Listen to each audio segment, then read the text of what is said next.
Ассалаумағалейкум. Біз бүгін ағамменен әңгіме құрайын деп жатырмыз. Ағамыздың аты Орақ. Сіз өзіңізді таныстырсаңыз бірден. Аға. Рахмет. Ануар, алдында тыңдаушыларға бір сәлем. Армысыздар. Ануар, саған да мыңда бір рахмет. Бүгін мені тікелей сұхбатқа шақырып, осы біраз әңгімелесейік деп жатсың. Олай болса, өзім қысқаша таныстырып өтейін, көпшілік білер емес. Менің атым Орақ, Жолмырзаұлы Алиев. Сонау екінші дүниежүзілік соғыс бітетін жылы дүниеге келгенмін. Осыдан 75 жыл бұрын сыр бойының өкілімін. Сол кездері біздің елде бір ауыл шаруашылық техникумы болды, Қазалы деген қалада. Сол техникумға 1960 жылы 15 жасында оқуға түсіп, 1964 жылы ауыл шаруашылығының механизациясы деген бөлім бойынша техник механик деген мамандық алып шықтым. Аға. Содан бізді... Аға. Сіз қазір ешкім бізді танымаса, олар не деп туылды, үйтті, бүйті деп. Ол кім ол туылды? Сіз қазіргі таңда кім болып істеп жатсыз? Қандай жетістіктерді айтып, сосын кейін өмірбаянды қоссаңыз, қалай мүмкін солай дұрыс болады? Қазір бұлай болса, жаңа аты жөнімді айттым ғой өзім. Мен айттым, қазіргі менің лауазымым, қызметім, мынау Тұран білім беру корпорациясы бар. Иә. Алматыда Тұран университеті, осында Тұран Астана деген университетіміз бар. Және басқа да колледждеріміз бар, тағы басқа құрылымдарымыз бар. Сол Тұран білім беру корпорациясының вице-президентімін. Экономика ғылымдарының докторы, мен экономист-теоретикпін. Философияға жақынмын. Қазақ мемлекеттік университеті болған кезінде КАЗГУ, Қазақ мемлекеттік университеті Сергей Миронович Киров атындағы. Сол университеттің философия экономика факультетін бітіргенмін. Қазіргі лауазымым сол. Осында мынау елордада Тұран Астана университетінің профессоры болып жұмыс істеп жатырмын. Менің қазіргі лауазымым осы. Сұрағыңа жауап. Және де сіз аға осы Тұран университет құраушының біреусіз ба? Қалай соны айтып берсеңіз? Егер де ол туралы білгің келсе, 1992 жылы мен әріптестерім қазіргі сол Тұран университетінің ректоры және Тұран білім беру корпорациясының президенті Рахман ұлы Алшанов деген азаматпен, ол да ғылым докторы, профессор, академик, және Тазабеков Қуаныш Әмірқұлұлы деген азаматпен, ол да саяси экономияның өкілі. Сол үшеуміз осының іргетасын қалап, осы Тұран білім беру корпорациясының құрылтайшыларымыз. Мен соның үш құрылтайшының біреуімін. Қазір Тұран университет қазір қандай орында тұр? Қандай Қазақстандағы? Жалпы мынау рейтингтер көп қой, сол бойынша біздер енді бірінші сол 6 жоғары оқу орындарының тізіміне кіріп тұрмыз, өзіміздің бір сала бойынша. Мына Астанадағы Тұран Астана университетімізде сол бірінші 10-та тұрмыз. Ол жағынан Құдайға шүкір. Біздер енді Тұран университетін білгің келсе, 1992 жылы аштық қой, біз бірінші болып ашқанбыз. Бірінші болып тіркелдік. Содан кейін бар, басқа жеке оқу орындары ашыла бастады.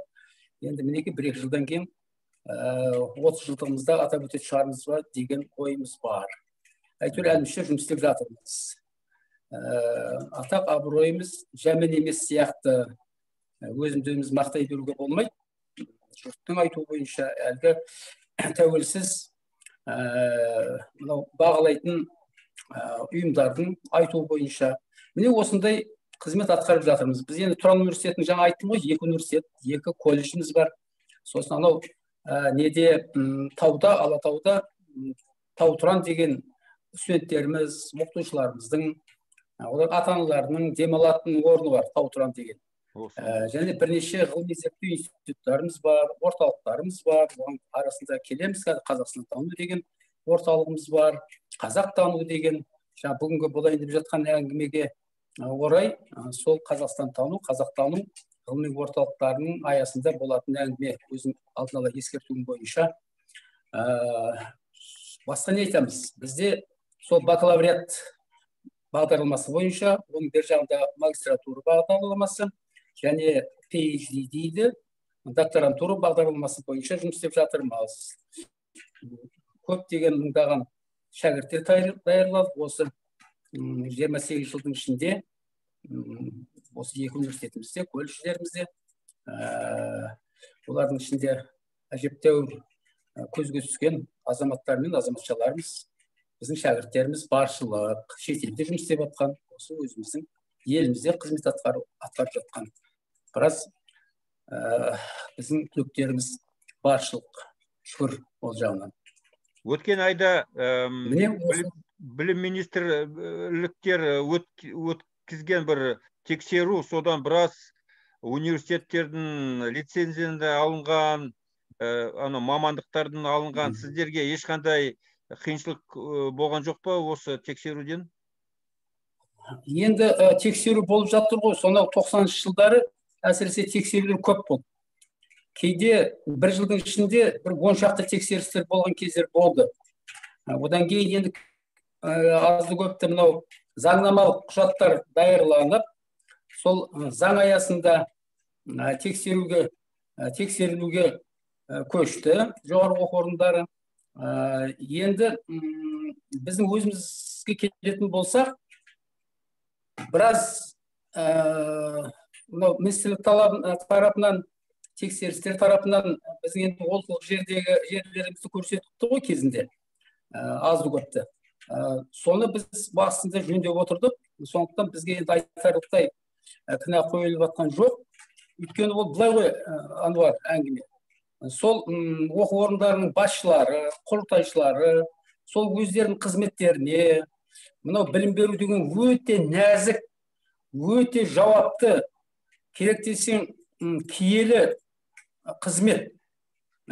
Соған барынша мұқияттықпен қараса, жауапкершілікпен қараса, сол тұрғысынан келіп әлгі болашақты ойлап, жан-жағын терең, сөйтіп жан-жақ қызмет атқарса, ол министрліктер тарапынан қойылатын кінәраттар аз болады.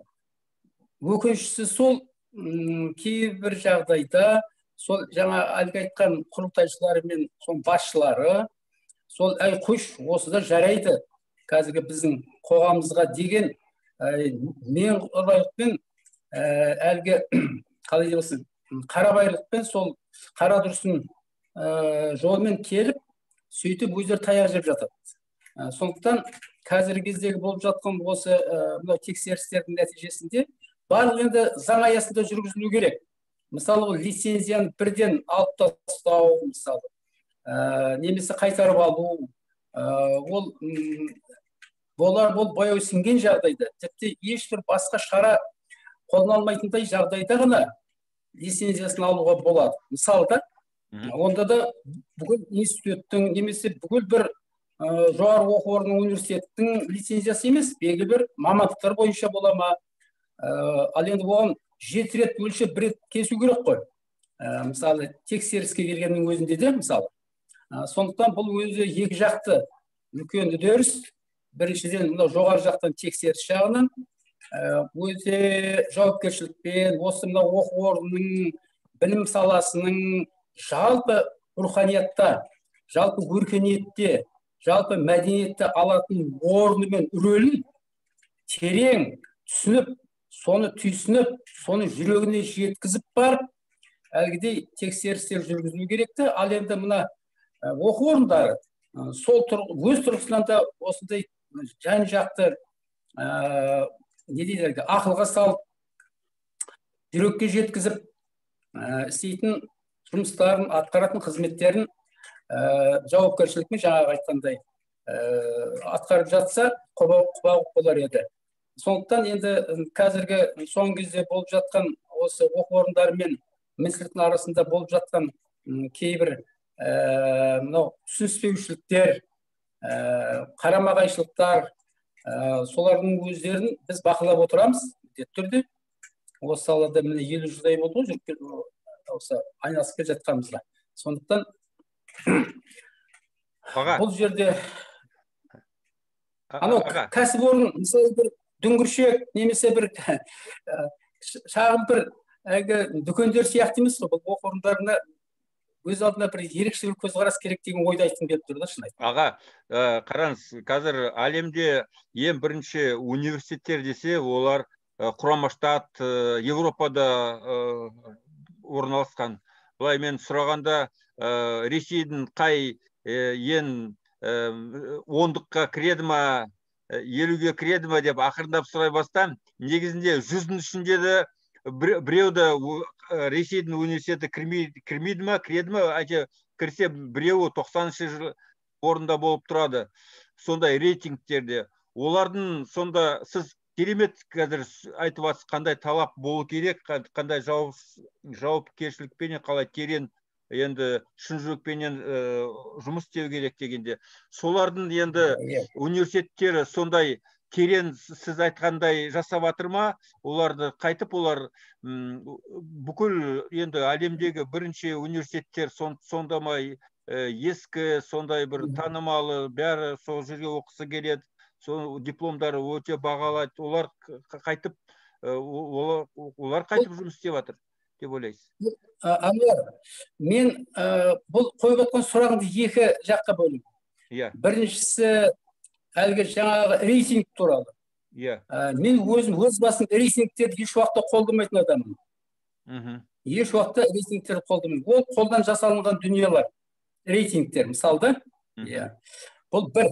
Екінші, сол шетелге барып оқу қажет па, қажет емес па деген екінші сұрақ. Мен бір ғана мысал келтірейін. Әлгі, мысалы, Гарвард университеті 350 жылдай болды, мысалы. Мынау Мәскеу университеті бар емес пе Алматыдағы, Мәскеудегі. Оғанда бірнеше жүз жыл болды, солай емес пе? Біздің Қазақстанда университетіміз 34-ші жылға ашылды. Жалғызған университет болды, Қазақ мемлекеттік университеті, біз оқыған. Ал енді мына қара, ол адамның білімді болып шығуы, шынайы. Ол университеттерге айналып келгеніне байланыссыз. Мен бір ғана мысалды келтірейін. Біздің Қызылорда деген қаламыз бар, облысымыз бар, солай емес пе? Сол Қызылорда қаласында 37-ші жылы, өткен ғасырдың 1937 жылы Гоголь атындағы педагогикалық институт ашылды. Мына қара. Сол кездер соғыс жылдарында 50 жылдардың ортасына дейін көптеген біздің қазақ ауылынан шыққан біздің ағаларымыз соны бітіріп шықты. Мен саған айтайын. Сол бітіріп шыққан азаматтардың ішінде қазір 6-ауы әлемдік деңгейге көтерілді. 6 азаматымыз, мысалы да. Сонда ал енді мысалы кім? Мысалы Надиров деген академиямыз бар. Надиров деген, мынау химия саласынан, металлургия саласынан, химия саласынан. Надиров Қазақстан ғылым академиясының академигі. Содан кейін Кішібеков деген соғыс ардагері, философ, ол да академик. Одан кейін Жәутіков, атақты Жәутіков математик, естуің бар шығар? Жәутіков атындағы физика-математика мектебін білесің ба Алматыдағы? Ануар, естідің ба? Білем. Алматыдағы Жәутіков атындағы физика-математика мектебінің сол Жәутіктің атында. Ол да сол Қызылорданың пединститутын бітірген 40-шы жылдары, 50-ші жылдары. Мінекей. Содан кейін Нысанбаев деген академиямыз бар. Қажымұрат Әбішев деген философ, оны бүкіл әлем оны біледі. Айта берсең, сондай бұрынғы, сонау институттың қабырғасы енді қаланып келе жатқан кезде, әлі дұрыс аяғына тұра алмай жатқан кездің өзінде бітірген сол ағаларымыз, әр салада қазір бүкіл ел білетін шынайы ғалымдарға айналды. Олай болатын болса, ал енді екінші бір мысал келтірейін. Әлгі абай бабамыз айтты, интернатта оқып жүр талай қазақ баласы деп. Мына Москва университетінде, Москва мемлекеттік университетінде талай қазақ баласы оқыды. Менің алдымдағы ағаларымыз оқыды, менің замандастарым оқыды, менің бірге оқыған курстастарым біраз оқыды, сонда аспирантурада оқыды, бірақ қорғай алмай кетті. Немесе біздің шәкірттеріміз оқыды, кейінгі ұрпақтар оқыды, солардың ішіне кім шықты деген сұрақ туады мысалда. Қанша жүздеген мыңдаған бала бітіріп шықты сол Мәскеу университетін. Соның ішінде ілі балалар бар ма екен?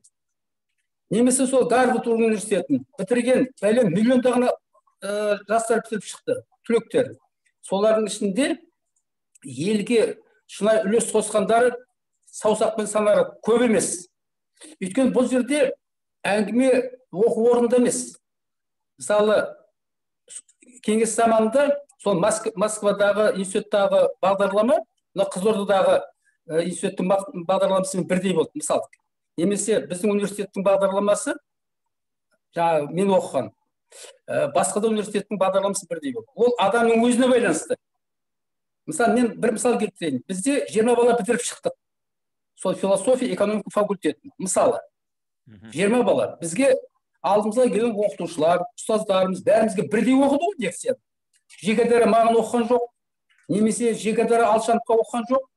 Немесе жеке-дара, мысалы, Ыбыраевқа оқыған жоқ. Ержановқа. Бәрімізге бірдей оқыды. Солай емес пе? Өзімде сол университетте, институтта оқыдым. Ал енді солардың ішінде 20-мыз бірдей шыққан жоқпыз ғой. Солардың ішінен мысалы 20-дан мысалы 2 ғылым доктор шықты, 6 ғылым кандидаты шықты. Ал сол 20-ның ішінен тіпті біреуі сол оқу орнына мұғалім болып оқытушылық дайындаған бізді. Сол жоғарғы оқу орнына оқытушы болып қалмай, оқытушылыққа жарамай қалды. Мысалы, бәрімізге бірдей берді ғой. Олай болатын болса, адамның өзіне қатысты.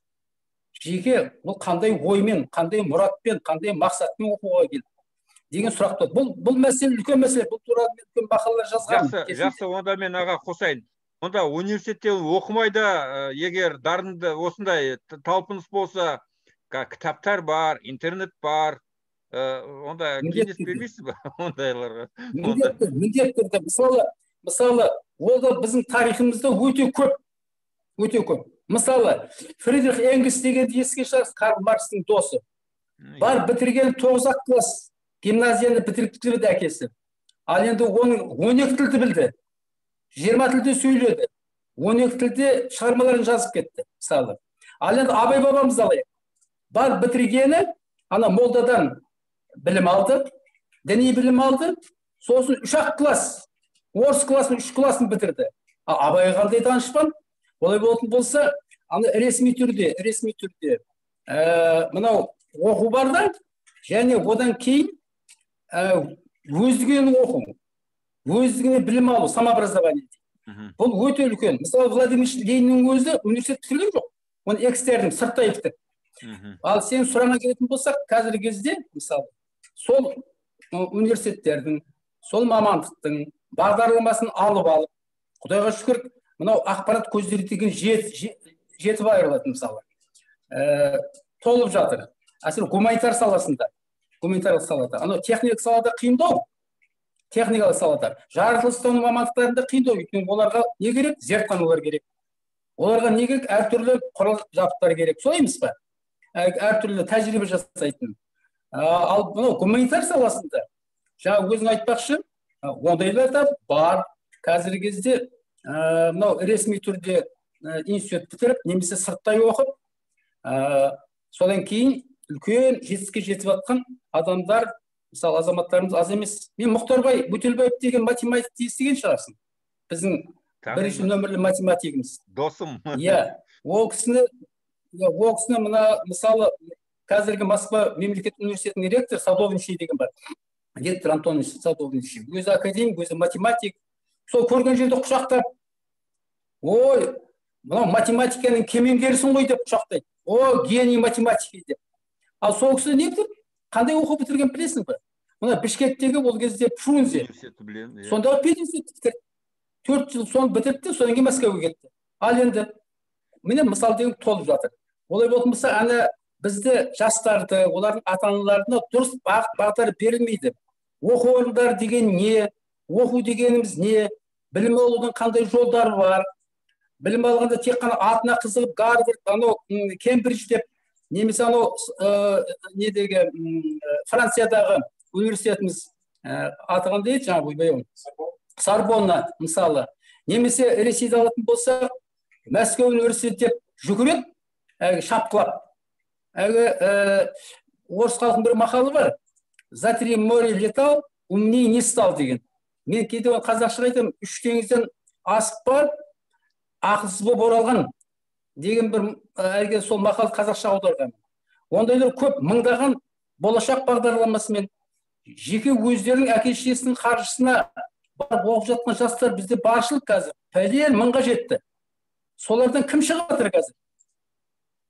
Мысалы, мен білмеймін солардың ішінен шығып жатқан болса баршылық принциптерін. Ал енді қалғандар қайда жүр деген сұрақ туады. Міне, бұл мәселе өте үлкен келелі мәселе, сондықтан осымен бұны әзірше тоғыра тұрайық, өйткені өзің сұрақтар болса қоярсың. Студентпен өзі оқушыменен байланысты, керек болса ол университетке түспейді, білімді алады, ондай мысалдар бар деп жатыр. Соның өзінде де анау мұғалімменен де байланысты, және де анау университет оқығанда таныстар бар, студенттермен танысады, сондай атмосфера дейді ғой, қазақшасы қалай болады, сондай болса адам сондай өрленеді, көтеріледі. А егер өзімен өзі болса, ол анау Билл Гейтс Қазақстанда тұрса, туып өссе деймін, бір сантехник бізде дядя Вася бір болып жүретін еді шығар. Билл Гейтсті айтып жатыр. Айналып келгенде әр адамның өзі байланыс жасамай-ақ, мысалы, ондай да мысалдар көп. Ол адамдардың ішінде. Ешкімдермен араласпай көбіміз. Мысалы, Эйнштейннің өзінің классында оқығанда, гимназияда оқығанда, олар әлгі ерекше ешкіммен айналыспады. Мысалы, без Паскаль алып қара, тағы басқа әлгі ол адамдарды алып қарасы, мысалы, олайын деп тұрған адамдар.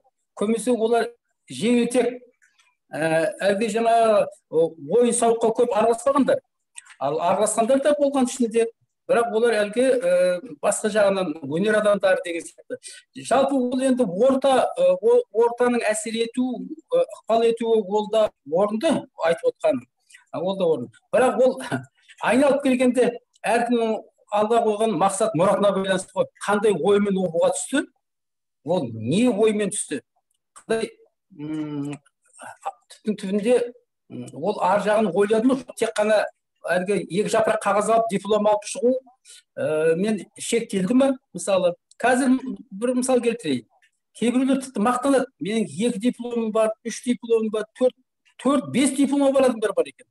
Оның не қажеті бар? Мысалы, деймін ғой, егер де бір іргелі білім алып шықса, жалпы әдетте былай, бір іргелі фундаментальный дейміз, мысалы, іргелі білім алып шықса, содан кейін оны әрі қарап, мысалы, қысқа курстарменен қажет болып жатса, соның өзінің мамандығын көтеріп, жақсартып, сол не болса, сол олар келеді, ана университетке түседі 2 жылдық, мына университетке түседі, сөйтіп қанша уақыт сарп етіп, айналып келгенде әрде жоқ, берде жоқ қалып қояды көбінесе. Ол бұл үлкен мәселе. Бұны мен айналысып жүрген адам болған, бұны жазып та жатырмыз. Баяндама жасадым, мысалы, осыдан 3 жыл бұрын неде, Мәскеуде әлемдік конгрессте маған сұрақ қойды, маған тапсырыс берді. Осы Қазақстанның білім және ғылым жағдай ахуалы қалай деп, сонда мен 10 көрсеткіш бойынша алып, әлемдік үрдісті алып, содан кейін Қазақстанның ахуалын алып,